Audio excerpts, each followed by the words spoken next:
সুনামগঞ্জে মদ, জুয়া, ধর্ষণ সহ সব ধরনের অপরাধ দমনে জেলা আইন শৃঙ্খলা কমিটির মাসিক সভা অনুষ্ঠিত হয়েছে।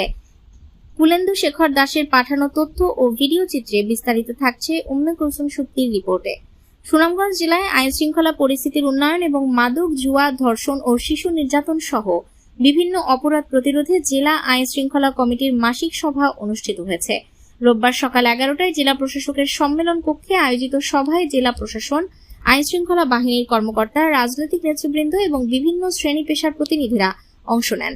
জেলা প্রশাসক মোহাম্মদ মিনহাজুর রহমানের সভাপতিত্বে এবং অতিরিক্ত জেলা প্রশাসক সঞ্জিত কুমার চন্দের সঞ্চালনায় অনুষ্ঠিত সভায় বক্তব্য রাখেন police super ABM Zakir Hossain, মাদকদ্রব্য নিয়ন্ত্রণ অধিদপ্তরের উপপরিচালক আবুল হোসেন, সড়ক ও জনপদ বিভাগের নির্বাহী প্রকৌশলী ডক্টর মোহাম্মদ আহাদুল্লাহ, বিজেপি ও র্যাবের প্রতিনিধি সহ বিভিন্ন রাজনৈতিক ও সামাজিক সংগঠনের নেতৃবৃন্দ।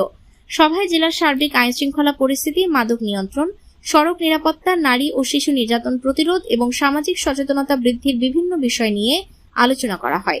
সভাপতির বক্তব্যে জেলা প্রশাসক মোহাম্মদ মিনহাজুর রহমান বলেন, মাদক নির্মূলে সরকার জিরো টলারেন্স নীতি অনুসরণ করছে। তাই জেলার প্রত্যন্ত অঞ্চলেও মদ, জুয়া, শিশু নির্যাতন ও ধর্ষণের মতো অপরাধ দমনে প্রশাসনের পাশাপাশি রাজনৈতিক নেতৃবৃন্দ, অভিভাবক এবং সচেতন নাগরিকদের এগিয়ে আসতে হবে। তিনি আরো বলেন, সামাজিক আন্দোলনের মাধ্যমে অপরাধমুক্ত ও নিরাপদ সমাজ গড়ে তুলতে সকলের সম্মিলিত উদ্যোগ প্রয়োজন। জেলা প্রশাসনের প্রত্যাশা, সকলের সমন্বিত প্রচেষ্টায় সুনামগঞ্জে আইন শৃঙ্খলা পরিস্থিতি আরো উন্নত হবে এবং অপরাধ দমনে কার্যকর ভূমিকা রাখা সম্ভব হবে। সেই জায়গা থেকে আমরা সকলের সহযোগিতা চাই, আমরা চাই। এবং ওই যে আমাদের শোরুমের মধ্যে যে কথাটা বলেন, সত্যি আমি অবাক হয়েছি। একটা ইয়াংদের একটা গ্রুপ এসছে, ছেলে মেয়ে সকলে মিলে আমার অফিসে।